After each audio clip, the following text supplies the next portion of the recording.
Bismillahirrahmanirrahim.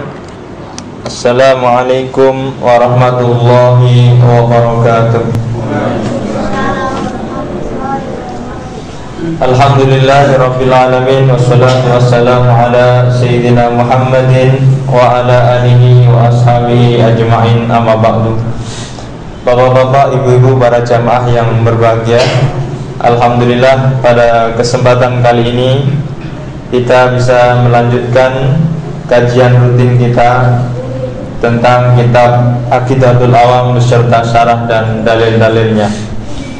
Pada kesempatan ini kita akan membahas satu dari beberapa rasul yang wajib diketahui orang mukallaf. Pada kesempatan ini kita akan membahas sedikit sirah atau sejarah hidup Nabiullah Isa alaihissalam. Di dalam Al-Quran dikatakan, A'udzubillahi minasyaitonirrajim, Bismillahirrahmanirrahim.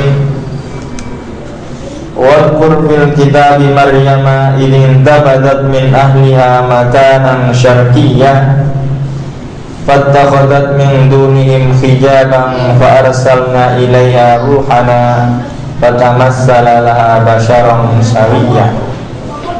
Qalat inni a'udzu birrahmani minka in kunta taqiyya. Qala innama ana rasul rabbiki li ahaba laki ghulaman zakiyya. Al-ayah. Kisah atau sejarah Nabi Isa dilahirkan di dunia ini diawali dari kisahnya Maryam, dan ayat yang saya baca tadi adalah di dalam surat Maryam ayat 16 dan seterusnya, masih panjang ayatnya. Dikatakan waktu itu di dalam kisahnya Maryam tiba-tiba hamil tanpa proses pembuahan dari orang atau dari suaminya. Jadi bagaimana Allah menunjukkan manusia itu bisa dicipta yang tanpa menggunakan ayah ibu, contohnya adalah Nabi Adam, tanpa ibu, contohnya adalah Siti Hawa, kemudian tanpa ayah, contohnya adalah Nabi Isa, dan kita semua adalah dengan bapak dan ibu. Jadi ada 4 macam cara Allah menciptakan manusia. Ada yang tanpa ayah ibu, ada yang tanpa ayah, ada yang tanpa ibu, ada yang dengan bapak dan ibu sebagaimana kita semuanya. Dikatakan bahwa wadhkur fil kitabi Maryam idh tabadat min ahliha makanan syarqiyyah. Kisah ini tentu sudah mengalami lompatan-lompatan. Ini dikatakan adalah ketika awal-awalnya Siti Maryam, atau kita menyebutnya seperti itu, atau Maryam itu melakukan riyadhah atau melakukan ibadahnya di masjid, kalau kita katakan seperti itu, atau tempat ibadahnya waktu itu, yang mana dia ditanggung oleh Nabi Zakaria, karena dari awalnya sudah dinyatakan diwakafkan oleh keluarganya untuk Allah, akhirnya diberikan kepada masjid. Dan Maryam itu kalau bahasa sekarang pesantren atau mondok di masjid itu. Kemudian menjadi orang yang khusyuk, orang yang dekat dengan Allah, hingga pada suatu saat kita tahu bahwa Maryam diberikan buah-buahan yang tidak pada zamannya ada di ruangan Maryam, dan kemudian diketahui oleh Nabi Zakaria. Dan itu masih berlanjut. Kemudian tiba-tiba Maryam tiba-tiba Maryam ini didatangi oleh sebuah malaikat atau seorang malaikat yang tiba-tiba datang kepada Maryam, dan Maryam itu takut. Maka kemudian Maryam mengatakan, qalat inni a'udzu birrahmani minka in kunta taqiyya. Tiba-tiba ada orang datang kepada Maryam. Maryam mengatakan, ini a'udzu birrahmani minka, saya berlindung kepada Allah darimu jika kamu adalah orang yang bertakwa. Lalu apa jawabnya orang itu? Qala innama ana rasul rabbiki li ahbalaki ghulaman zakiyya. Sesungguhnya aku adalah utusan Tuhanmu untuk memberikan kepadamu seorang anak yang cerdas. Ketika disampaikan semacam itu, Maryam tambah bingung lagi. Dia menjawab, qalat anna yakunu li ghulam wa lam yamsasni bashar wa lam aku baghiya. Bagaimana saya bisa punya anak? Saya belum menikah, dan aku juga bukan orang-orang yang berlaku kotor atau orang-orang yang melakukan kejahatan-kejahatan seksual yang sehingga menghadirkan anak. Kemudian malaikat itu menjawab, qala kadzalika, ya seperti itulah. Qala rabbuka alayya hayyin, Allah berfirman, ya seperti itulah mudah bagi Allah. Walinaj'alahu ayatan linnasi, dan itu mau dijadikan sebagai bukti kepada manusia. Wa rahmatan minna, dan sebuah rahmat. Wa kana amran maqdiya, dan itu sudah ditetapkan oleh Allah. Jadi kita, kalau dari ayat ini kita bisa mengambil hikmah bahwa memang segala sesuatu yang akan terjadi di bumi ini memang sudah ditetapkan oleh Allah. Jadi seolah-olah kita itu tidak bisa memilih untuk tidak hadir di bumi. Mungkin kita tahu bahwa kita hadir di bumi ini tanpa ada pilihan. Tiba-tiba sudah gede, tiba-tiba sudah tua, tiba-tiba sudah berumur, kira-kira seperti itu, tanpa kita dulu-dulunya mengajukan proposal saya mau ke bumi. Kalau mau ke Mars kan harus ngajuin proposal dulu Pak, dan punya dana yang besar kira-kira. Kalau ke bumi sudah ditentukan oleh Allah, waktunya lahir, waktunya meninggal, waktunya begitu.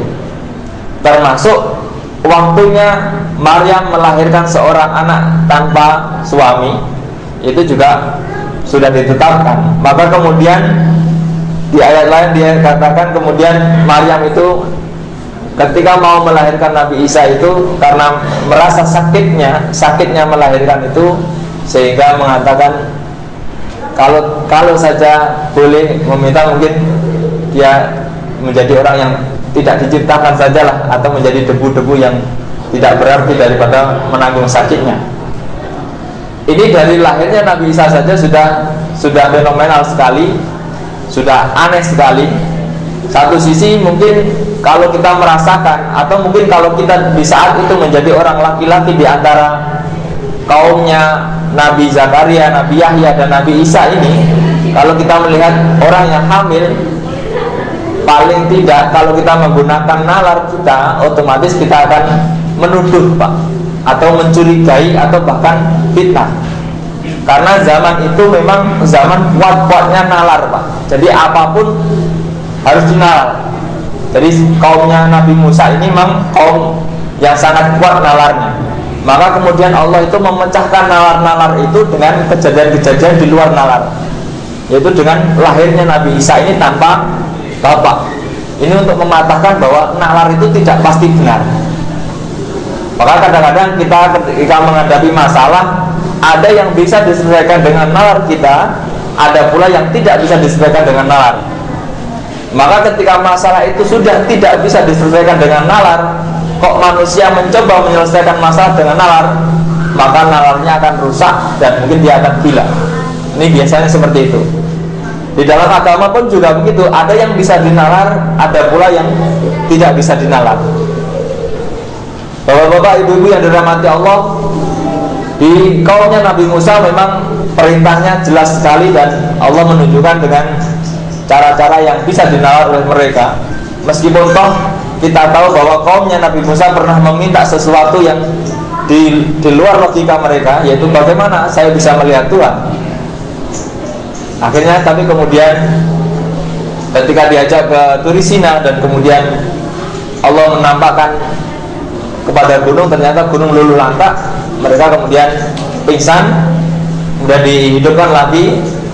Namun lambat laun mereka kembali lagi kepada kekuatan nalarnya. Nah kemudian di dalam Nabi Isa ini nanti banyak sekali contoh-contoh di luar nalar, bahkan mukjizat-mukjizatnya sangat jelas sekali di luar nalar. Ini satu cuplikan, nanti bisa Bapak kaji sendiri di dalam surat Maryam ini, tentang kisah awal kelahiran Nabi Isa.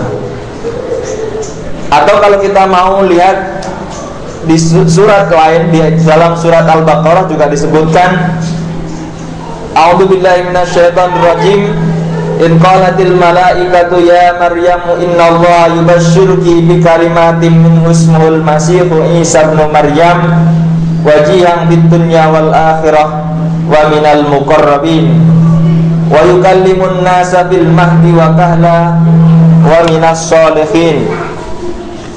Qalat rabbi anna yakunu li waladun wa lam yamsasni bashar qala kadzalika Allahu yakhluqu ma yasha idza qada amran fa innama yaqulu lahu kun fayakun. Di sini jelas bahwa pada kesempatan yang lalu tentang kisahnya Nabi Yahya, Nabi Yahya dikatakan musaddiqam bi kalimati, atau membenarkan dengan kalimat Allah. Sudah saya sampaikan bahwa para mufasir mengatakan itu ada dua kemungkinan. Kemungkinan pertama adalah membenarkan atas kitab-kitab yang sebelumnya, atau bisa jadi membenarkan Nabi Isa, karena Nabi Isa adalah kalimatullah. Maka dikuatkan dengan ini di dalam ayat ini, dalam surat Ali Imran ayat 45, id qalatil malaikatu ya Maryamu innallaha yubashshiruki bi kalimatin minhu. Dikatakan Isa itu adalah kalimah Allah. Kenapa dikatakan kalimah Allah? Karena penciptaannya itu hanya dengan kalimat Allah yang berbunyi kun fayakun. Ketika Allah menghendaki, maka kemudian itu berproses secara otomatis. Maka ini sudah dikasih tahu. Jadi budaya nalar kaumnya Nabi Musa ini sebenarnya sudah dipatahkan sejak lahirnya Yahya juga, ketika Nabi Zakaria yang sudah tua renta dan istrinya mandul sejak muda, akan tetapi tiba-tiba punya anak, kemudian diperkuat lagi dengan lahirnya Nabi Isa yang tanpa ayah, kemudian nanti diperkuat lagi dengan mukjizat-mukjizatnya Nabi Isa. Nah, banyak sekali sebenarnya kisahnya Nabi Isa di dalam Al-Quran ini, karena sebenarnya kalau kita teliti secara cermat, Nabi Muhammad adalah nanti penutup para nabi, dan semua ajaran yang ada di Islam adalah sudah diajarkan mulai dari Nabi Adam sampai Nabi Muhammad. Jadi lengkap sekali nanti. Maka kemudian bukti-bukti itu sudah sangat banyak sekali. Kalau kita bisa kaji sejarah, Nabi Isa kelahirannya dijadikan sebuah pertanda, yaitu kalender yang kita kenal dengan kalender Masehi, yaitu diawali dengan lahirnya Nabi Isa ini, menjadi titik awal dari kalender yang dipakai oleh dunia saat ini. Sementara kalender Hijriah mungkin didasarkan atas perginya atau hijrahnya Rasul dari Mekah ke Madinah. Meskipun sebelum itu kalender itu sudah berjalan, tapi tidak ada namanya, cuman bulan-bulan itu sudah ada. Jadi nanti kita bisa kaji lebih dalam tentang kalender-kalender itu. Nah, Nabi Isa diperkirakan lahir tahun 1 Masehi dan diperkirakan diangkat ke langit di tahun ke-32 Masehi.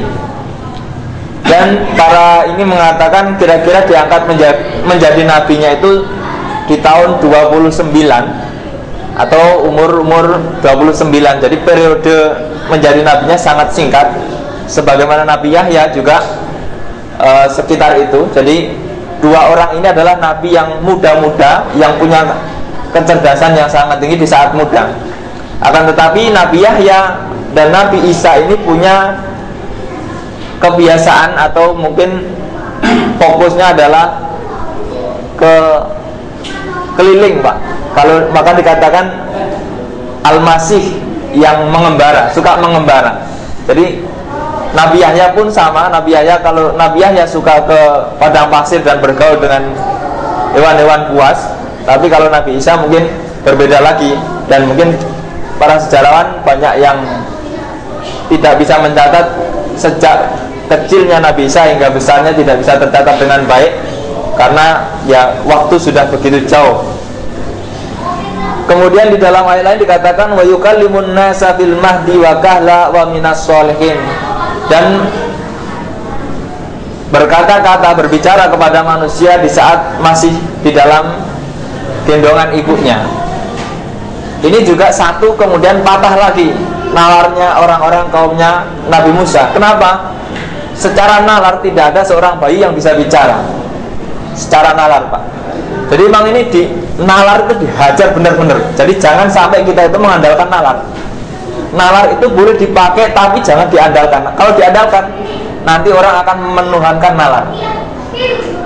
Maka kemudian orang-orang, kalau kita lihat orang-orang yang non Islam yang di luar sana, mesti yang diunggulkan adalah sains, cara berpikir, nalar dan sebagainya. Maka kemudian Tuhan itu dinalar-nalar. Padahal Tuhan kalau dinalar-nalar ya bisa rusak nalarnya. Karena Tuhan kok dinalar, sesuatu yang di luar nalar. Nah, dikatakan di situ kenapa Nabi Isa ini diberi kemampuan berbicara di waktu kecil. Di saat itu, setelah Maryam merasa mendapat wahyu itu, kemudian pergi ke suatu tempat yang jauh dari kaumnya atau jauh dari tempat Baitul Maqdis itu, di mana dia asalnya pesantren di situ. Kemudian menjauh hingga kemudian lahirlah Nabi Isa yang wallahu alam, karena menjauh itu ada yang mengatakan Maryam itu dilindungi oleh malaikat, jadi tidak terlihat oleh orang-orang yang lewat di situ. Jadi diperkirakan Maryam bisa melihat orang-orang yang lewat, tapi orang-orang yang lewat itu tidak bisa melihat Maryam. Maka dikatakan ketika ada orang-orang yang datang kepadamu, katakanlah kamu sedang berpuasa. Maka dikatakan ada satu ayat, inni nadartu lirrahmani sauma, itu maksudnya adalah saya bernadar berpuasa. Puasa apa? Puasa untuk tidak bicara. Kapan, sampai kapan puasa tidak bicaranya? Sampai anak ini lahir, sampai kembalinya ke tempat dia pesantren tadi. Jadi ketika anak ini sudah lahir, tiba-tiba Allah memberikan ilham lagi kepada Maryam, kembalilah ke tempat di mana kamu dulu berada. Secara manusiawi kita takut, Pak. Tiba-tiba punya anak, nggak punya suami, suruh kembali ke kampung. Mesti orang pikirannya sudah, wah nanti jelas fitnah ini, jelas terjadi desas-desus dan sebagainya. Tapi kemudian karena itu perintah, berangkat saja. Maka tapi jangan ngomong, biarkan saja, diam saja. Hingga kemudian datanglah itu, dan orang kampung itu seperti kaget dan tidak menduga, dan mungkin kayak semacam apa yang terjadi. Maka di dalam ayat lain dikatakan, ada apa dengan kamu wahai Maryam? Padahal bapak ibumu kan bukan orang-orang yang jahat. Kenapa kau melakukan seperti itu? Hingga kemudian Maryam diam saja, hingga kemudian sampai ke depan Baitul Maqdis kira-kira. Kemudian para ulama-ulamanya kaum Bani Israel itu ya kemudian menuding-nuding Maryam lah, kira-kira seperti itu. Yes, pokoknya dengan dalil-dalil yang menghabisi Maryam. Kemudian Maryam dengan ininya kemudian menunjuk wajahnya anaknya itu dengan isyarat, ngomong saja, tanya saja sama dia. Kemudian mereka bertanya, apakah saya harus ngomong sama anak kecil yang baru lahir kan gitu. Tiba-tiba dia langsung nyahut ini yang Nabi Isa ini. Kemudian Nabi Isa menjawab, ini ana Abdullah ataniyal kitab, dan al-ayat dan seterusnya. Kemudian yang orang-orang ulama-ulamanya yang tadi menuding-nuding Maryam itu kemudian langsung lari ketakutan. Karena apa? Karena memang itu benar dari Allah, bukan hasil dari hubungan gelap yang dilakukan Maryam. Ya ibarat kata malu dan takut kepada ancaman Allah, Pak. Jadi pada lari. Makanya di dalam Islam nanti diatur, dilarang menuduh orang lain zina tanpa ada saksi, bukti atau pengakuan. Ini sebenarnya nanti masuknya ke fikih juga, Pak. Jadi kita tidak boleh menuduh orang tanpa ada bukti atau saksi atau pengakuan. Saksi pun harus 4 orang laki-laki. Kalau cuma 2, nggak boleh juga menuduh, belum cukup. Apalagi cuma 1, malah nggak kuat. meskipun tuh tahu Pak, tapi itu nggak bisa dijadikan landasan untuk menghukumi itu. Inilah betapa pada dasarnya Islam itu mengatur kalau itu tidak di muka umum dan tidak diketahui saksi yang cukup, maka tidak bisa diproses secara hukum. Jadi tidak semena-mena dalam memberi hukum. Maka di sini kita tahu bahwa Maryam saja yang seperti itu, ya secara nalar memang nggak mungkin orang bisa hamil tanpa melakukan proses pembuahan. Maka kan ini nalar sudah patah. Kemudian anaknya lahir, patah lagi nalarnya. Hingga kemudian karena masa Nabi Isa ini hampir dekat-dekat dengan Nabi Zakaria dan Nabi Yahya, yang mana kemudian Nabi Yahya tereksekusi karena fatwanya yang tidak mau kompromi dengan penguasa, hingga kemudian bapaknya juga tereksekusi akibat, ya namanya kadang-kadang itu politik, ya seperti itu Pak. Yang benar bisa jadi kalah karena mengganggu ininya sang raja. Kemudian Nabi Isa ini di dalam ayat lain dikatakan Allah lindungi kamu dan aku lindungi kamu, nanti di dalam surat Al-Maidah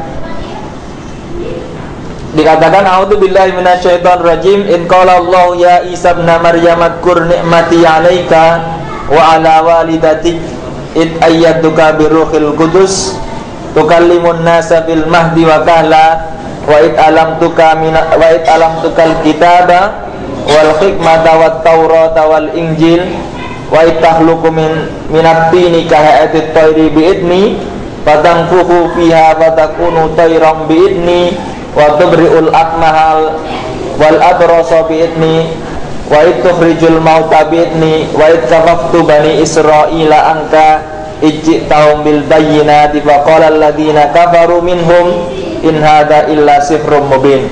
Ini bentuk-bentuk mukjizatnya Nabi Isa, yaitu suatu ketika satu diantaranya adalah ketika Nabi Isa ini membuat patung burung Pak, tapi diizini oleh Allah. Secara aturan tidak boleh membuat patung, tapi di sini dikatakan wa'id takhluqu minat tini kahiyati tayri bi'idni. Jadi ini Allah sudah mengizinkan Nabi Isa untuk membuat burung-burungan dari tanah liat. Fatanfuhu fiha, kemudian Nabi Isa itu meniupnya itu, kemudian ini terbang jadi burung beneran. Ini salah satu mukjizatnya. Kemudian wa tubri'ul akmaha wal abrasa, kemudian dia juga mampu menyembuhkan orang yang buta sejak dari lahirnya, juga bisa menyembuhkan orang yang kena penyakit lepra bi'idni, dengan izin Allah. Wa itukhrijul mauta bi'idni, dan kemudian menghidupkan orang yang di dalam kubur juga bi'idni, dengan izin Allah. Wa ikafaftu bani Israila, dan ketika aku menghalangi Bani Israel untuk mengeksekusi kamu ketika kamu menyampaikan penjelasan-penjelasan itu. Jadi Nabi Isa ini diamankan oleh Allah sehingga tidak terbunuh dan tidak tersalib. Akan tetapi kemudian Nabi Isa diangkat oleh Allah ke langit, dan nanti pada saatnya akan diturunkan kembali menjelang akhir dari cerita dalam dunia ini. Itu menunjukkan bahwa hal-hal yang ada di dalam kehidupan kita, ada sebagian yang bisa dinalar, ada sebagian yang tidak bisa dinalar. Pun juga bagaimana cara-cara Allah memberikan pertolongan kepada kita. Kadang-kadang orang yang punya masalah besar itu putus asa karena menganggap masalah itu hanya bisa selesai ketika menurut nalar pikiran kita selesai. Akan tetapi pada dasarnya kita dianjurkan tidak seperti itu. Masalah apapun, sebesar apapun, kalau kita nalar kita sudah tidak mampu, ya jangan dipikir dengan nalar, akan tetapi dipikir dengan berpasrah kepada Allah dan minta kepada Allah tanpa kita mencurigai Allah tidak mampu melakukan itu. Jangan sampai kita punya curiga kepada Allah, Allah tidak mampu melakukan seperti itu. Meskipun toh itu tidak serta-merta semuanya, tidak. Jadi mesti ada kesempatan di balik semua kesulitan itu. Bapak-bapak, ibu-ibu yang dirahmati Allah, dakwahnya Nabi Isa dan Nabi Yahya ini mungkin tidak jauh, akan tetapi mungkin lingkungannya berbeda-beda. Jadi di dalam Al-Quran tidak kita temukan sebagaimana Nabi Musa dan Nabi Harun yang duet ya. Jadi itu sudah pasti. Kalau ini sudah beda-beda. Jadi Nabi Isa ini diajari oleh Allah kitab, hikmah, dan mungkin juga Taurat. Juga kemudian dia diberi Injil, yang mana Injil itu pada dasarnya adalah memudahkan orang-orang kaum Bani Israel yang dulu ada sedikit yang diharamkan, kemudian di dalam Injil kemudian ada perubahan-perubahan yang menjadi halal. Apalagi nanti ketika sudah turun Al-Quran, maka semakin banyak lagi yang dihalalkan. Jadi nanti ada bagian-bagian yang kalau bahasa ilmu tafsirnya mungkin ada nasikh dan mansukh. Jadi ada yang dulu yang diperketat, sekarang diperlonggar dan sebagainya. Maka nanti kita temukan bahwa betapa Islam itu sudah lengkap sekali. Dikatakan nanti ada ayat al-yauma akmaltu lakum dinakum wa atmamtu alaikum nikmati wa raditu lakumul islam madina. Bahkan dalam hadis Nabi mengatakan agama itu seperti bangunan yang sudah dibuat sejak Nabi Adam, dan saya itu sebagaimana bata yang terakhir. Jadi lengkap sekali ketika kita sudah memegang Al-Quran dan mungkin Al-Hadis dan sebagainya. Karena kita tahu bahwa di dalam zaman Nabi Musa nalar begitu kuat, dan kemudian di zaman Nabi Isa ini dirubah yang non nalar yang semakin kuat. Maka ajaran-ajaran di zaman Nabi Isa ini kalau kita lihat di dalam Islam mungkin cenderung ke ajaran-ajaran yang sifatnya sufistik, yang mainnya bukan main di luar-luar kira-kira Pak. Jadi agak ke dalam. Akan tetapi di dalam Islam nanti juga tidak boleh terlalu miring ke kanan, tidak boleh terlalu miring ke kiri. Islam nanti harus di tengah-tengah. Ya ihsannya dapat, imannya dapat, Islamnya dapat. Nanti ada Islam, iman, ihsan. Jadi masuknya nanti di situ. Kalau di dalam zamannya Nabi Isa ini yang masuk adalah ihsan. Jadi lebih ke hati mainnya. Jadi main-main ke hati. Di dalam ayat lain nanti juga dikatakan bahwa suatu ketika pengikut-pengikut Nabi Isa ini pengen tahu apakah ajaran Nabi Isa ini benar-benar dari Allah atau tidak. Kemudian dia menantang Nabi Isa, wahai Nabi Isa, coba mintalah kepada Tuhanmu agar menurunkan makanan dari langit. Itu ada di dalam surat Al-Maidah kalau nggak salah. Kemudian Nabi Isa menjawab, bertakwalah kepada Allah, jangan minta yang aneh-aneh, katanya gitu. Akan tapi pengikutnya ini masih ngeyel, sudahlah biarlah kita menjadi saksi dan kita bisa bersyukur atas nikmat itu, katanya. Akhirnya turun juga makanan-makanan itu dari langit, sembari Allah memberikan ultimatum, oke, saya ijabah doa kalian yang unik ini, akan tetapi awas, jika di antara kalian setelah ini ada yang melanggar aturan-aturan yang ditetapkan oleh Allah, maka akan saya adab dengan adab yang lebih dibanding adab-adab orang yang lain. Maka kalau kita bisa ambil pelajaran di sini, kalau kita terlalu meminta yang aneh-aneh, itu biasanya risikonya agak lumayan aneh gitu Pak. Jadi mintalah yang wajar-wajar saja, jangan minta yang aneh-aneh. Apalagi kita minta seperti kaumnya Nabi Isa ini yang minta makanan turun dari langit, yang tidak perlu masak, tidak perlu biaya dan sebagainya.